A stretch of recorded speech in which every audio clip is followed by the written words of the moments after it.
dami. Dito ate yan. Talaga kinuha mo yung isang buong ano? Aba, ang dami natin isang eh. buo.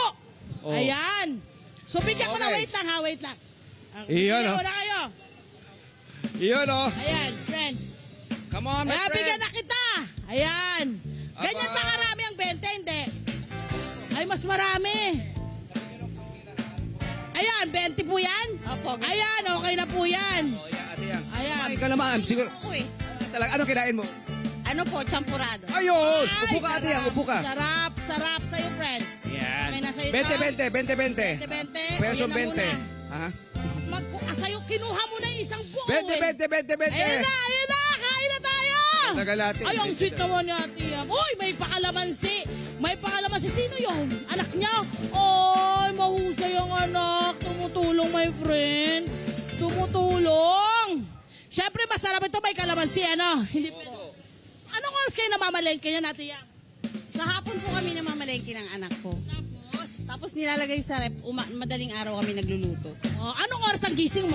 3:30. Ang madaling araw. Opo. Ganun mo talaga. Gano'ng katagal ang pagluluto nyo? Hanggang 6 o'clock. Ganun. Hanggang 6. Aba. Ayos ah. Ayos ah. Ayan na. Ilang taon na po kayo sa trabahong ito, sa negosyong ito? Ano po, dati po kasi may work ako, tapos natigil lang kasi nung nagkasakit ako. Ay, ano pong inyong sakit? CKD po, stage 5. Nagda-dialysis po ako. Kidney disease po yun. CKD, chronic kidney disease po. Kailan po kayo na-diagnose noon? Last June po, Last year. 2023. Last year. Ano pong naging sintomas? Ano pong inyong nakita? Namamanas po, tapos wala kang gana kumain. Kamusta po kayo ngayon? Kasi stage 5, Nagda-dialysis po ako 3 times a week. MWF.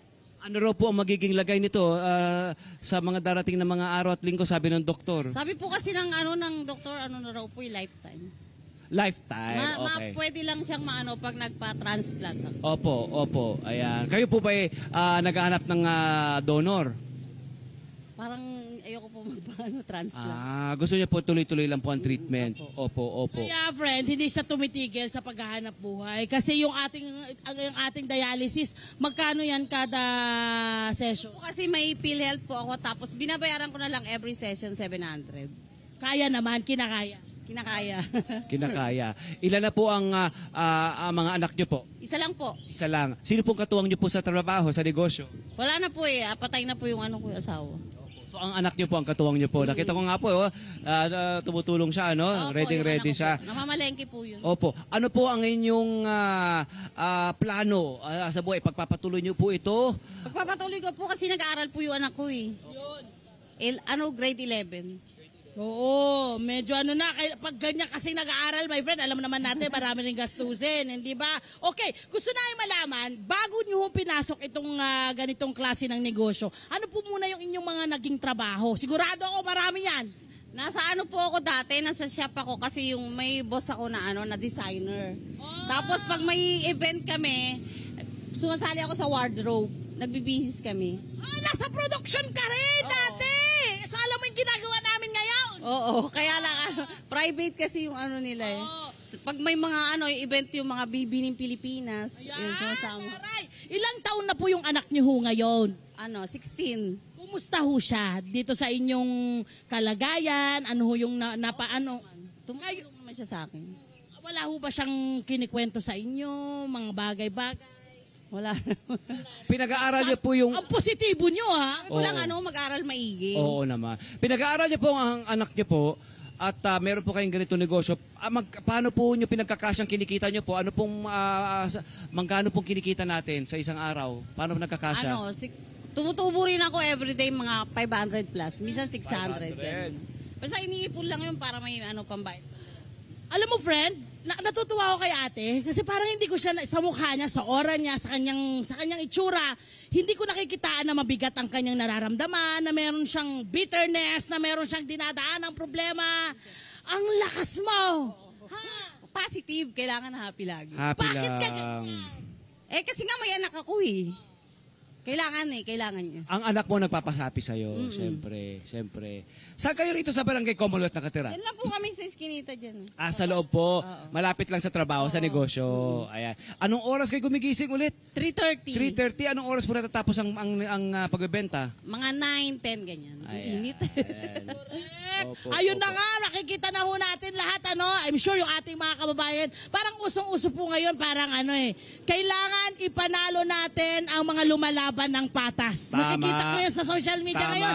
So sa ating mga kababayan, lalo na sa ating mga kabarangay dito sa Barangay Commonwealth, sana po, tulungan natin si nanay. Oo. Para mauubos yung kanyang mga paninda, dahil mula po doon sa pagbili po niya ng pa 20-20, ang laki po ng naitutulong po ninyo para sa kanilang dalawang Tama. mag-ina. At saka baka sa barangay, meron sila mga programa para makatulong, makapag-extend ng tulong. Ay, tulong po, scholar po ng barangay yung anak. Ayun, mahusay ang barangay. Ano pakiramdam na, syempre kayong dalawa lang mag-ina lang ang magkasama, pero may mga kabarangay ka or kabarangay na mga ibang tao na tumutulong sa'yo. Meron naman. Ano pakiramdam na may gano'n?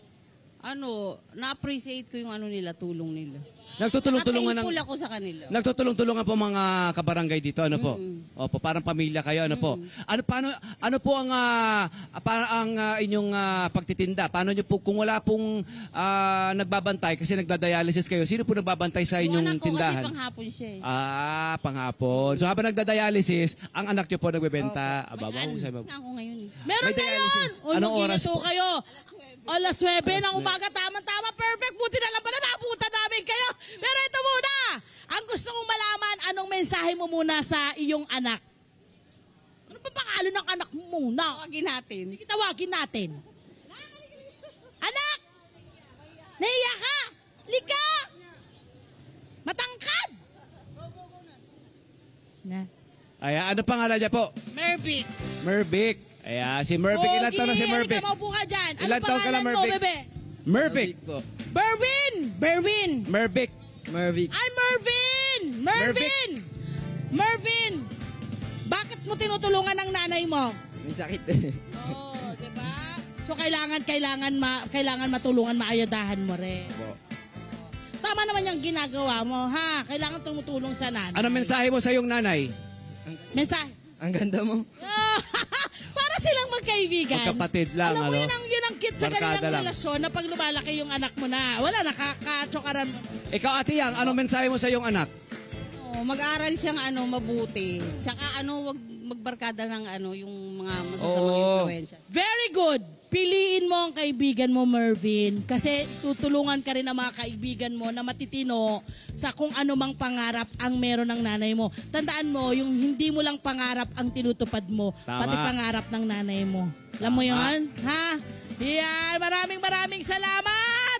At syempre gusto ko rin malaman, ma'am, ano po ang mensahe ninyo sa mga nanay na katulad nyo na lumalaban sa buhay? Kahit na parang pwede nang gumupo, abay hindi pa rin. Laban lang, wag susuko. Yun! Maraming salamat, Nanay Miriam! Hi! Sumama naman sa Profile, mga Kanet 25. This is Love and New Verbo.